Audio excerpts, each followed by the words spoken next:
भारतीय हिंदी ज्ञान में आप सभी लोगों का स्वागत है। आज के इस वीडियो में हम लोग हरिवंश राय बच्चन जी के जीवन परिचय के बारे में पढ़ेंगे। अगर आप लोग चैनल पर नए हैं तो सबसे पहले चैनल को सब्सक्राइब करें और बेल आइकन को प्रेस करें ताकि मेरे आने वाली सभी वीडियो का नोटिफिकेशन आप तक पहुंच सके। तो चलिए पढ़ना शुरू करते हैं। आज हम लोग हरिवंश राय बच्चन जी का जीवन परिचय पढ़ेंगे। जीवन परिचय में सबसे पहले हम लोग जानेंगे कि कौन कौन सी हेडिंग को रखना चाहिए। तो चलिए सबसे पहले हम लोग पढ़ते हैं हेडिंग कौन कौन सी हैं। फर्स्ट हेडिंग रहेगी जीवन परिचय। इसमें हम लोग हरिवंश राय बच्चन जी के जन्म और माता पिता का नाम क्या है, इन्होंने शिक्षा कहाँ से ग्रहण की, ये सब हम लोग इस हेडिंग में पढ़ेंगे। उसके बाद सेकंड हेडिंग रहेगी रचनाएं।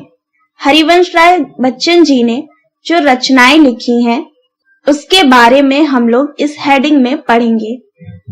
उसके बाद थर्ड हेडिंग रहेगी सम्मान। हरिवंश राय बच्चन जी को जो सम्मान मिले हैं, चाहे वो साहित्य के क्षेत्र में मिले हों या अन्य किसी क्षेत्र में, तो पुरस्कार और सम्मान इस सब के बारे में हम लोग इसी हेडिंग में पढ़ेंगे। उसके बाद फोर्थ हेडिंग रहेगी राजनीति में स्थान। इन्होंने राजनीतिक में अपना जो महत्वपूर्ण योगदान दिया है उसके बारे में पढ़ेंगे। फिर है फिफ्थ हेडिंग भाषा शैली। हरिवंश राय बच्चन जी ने अपने काव्य में किस प्रकार की भाषा शैली का प्रयोग किया है, इसके बारे में पढ़ेंगे। सिक्स हेडिंग है साहित्य में स्थान। हरिवंश राय बच्चन जी ने हिंदी साहित्य में अपना किस प्रकार का योगदान दिया है, इनका स्थान क्या है, ये सब हम लोग इस हेडिंग में पढ़ेंगे। तो चलिए हम लोग सबसे पहले पढ़ते हैं जीवन परिचय के बारे में। हरिवंश राय बच्चन जी का जन्म 27 नवंबर सन 1907 को इलाहाबाद में एक कायस्थ परिवार में हुआ था। हरिवंश राय बच्चन जी का स्थान हिंदी में बहुत महत्वपूर्ण है। यह एक अच्छे लेखक थे। इनके पिता का नाम प्रताप नारायण श्रीवास्तव था और इनकी माता का नाम सरस्वती देवी था। इन्होंने पाठशाला में उर्दू और हिंदी की शिक्षा प्राप्त की और आगे की पढ़ाई की। इन्होंने इलाहाबाद विश्वविद्यालय से अंग्रेजी में एमए की शिक्षा प्राप्त की और अपनी पढ़ाई को जारी रखा। इन्होंने कैम्ब्रिज विश्वविद्यालय से अंग्रेजी साहित्य के विख्यात कवि W.B. येट्स की कविताओं पर शोध करके PhD पूरी की। कुछ समय बाद इनका विवाह हो गया। इनके पुत्र का नाम अमिताभ बच्चन है। हरिवंश राय बच्चन जी की मृत्यु 18 जनवरी सन 2003 को हुई। नेक्स्ट हेडिंग है हरिवंश राय बच्चन जी की रचनाएं। इनकी जो रचनाएं हैं वो हम लोग पढ़ते हैं।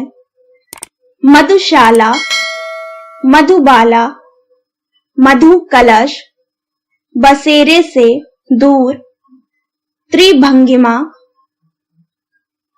चार खेमे 64 खूंटे, 10 द्वार से सोपान तक, आरती और अंगारे, बुद्ध और नाच घर, निशा निमंत्रण, एकांत संगीत, दो चट्टाने, नई से नई, पुरानी से पुरानी, मिलन यामिनी, बहुत दिन बीते, कटती प्रतिमाओं की आवाज, प्रणय पत्रिका, धार के इधर उधर, प्रवास की डायरी, क्या भूलूं क्या याद करूं, उभरते प्रतिमानों के रूप, नीड़ का निर्माण फिर, सतरंगिनी, बंगाल का काल, जाल समेटा। अब हम लोग पढ़ते हैं हरिवंश राय बच्चन जी को मिला सम्मान। यहां पर मैंने पॉइंट वाइज लिखा है। फर्स्ट है, सन 1968 में भारत सरकार ने इन्हें साहित्य अकादमी अवार्ड से नवाजा। सेकंड पॉइंट है, हरिवंश राय बच्चन जी को अफ्रो एशियाई सम्मेलन के कमल पुरस्कार से भी सम्मानित किया गया। नेक्स्ट है, थर्ड पॉइंट है, सन 1976 में हिंदी साहित्य एवं शिक्षा के क्षेत्र में योगदान देने के लिए पद्म भूषण से सम्मानित किया। फोर्थ पॉइंट है, हरिवंश राय बच्चन जी को सरस्वती सम्मान से भी सम्मानित किया। तो ये 4 पॉइंट हैं जो कि हरिवंश राय बच्चन जी को पुरस्कार और सम्मान प्राप्त हुए हैं।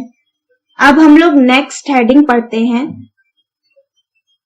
हरिवंश राय बच्चन जी का राजनीति में स्थान। फर्स्ट पॉइंट है, सन 1955 में हरिवंश राय बच्चन जी दिल्ली गए और उन्हें विदेश मंत्रालय में हिंदी विशेषज्ञ के रूप में भारत सरकार द्वारा नियुक्त किया गया। सेकंड पॉइंट है, हरिवंश राय बच्चन जी को सन 1966 में इनका नाम राज्यसभा के लिए लिया गया।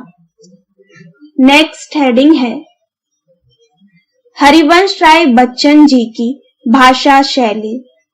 हरिवंश राय बच्चन जी की भाषा शैली साहित्यिक खड़ी बोली है। इन्होंने अपने काव्य में संस्कृत के तत्सम शब्दों का प्रयोग अधिक किया है।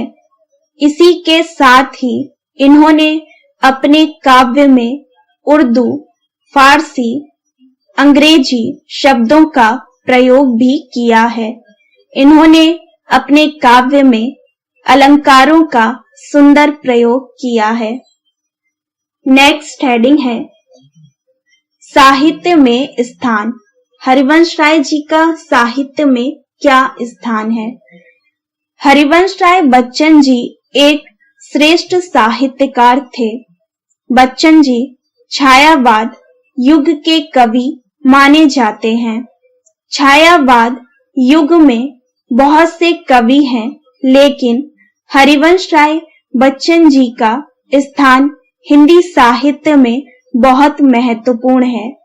हरिवंश राय बच्चन जी का काव्य संग्रह मधुशाला आज भी लोगों को पसंद है।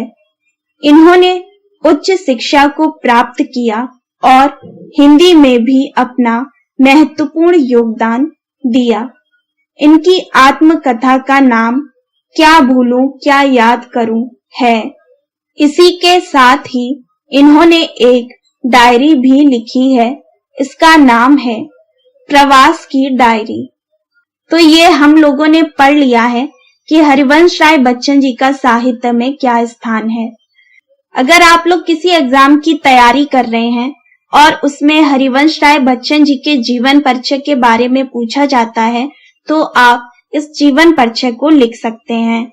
अगर आप किसी और कवि के जीवन परिचय के बारे में पढ़ना चाहते हैं तो कमेंट बॉक्स में जरूर बताइएगा, मैं उन कवि के जीवन परिचय के बारे में जरूर पढ़ाऊंगी।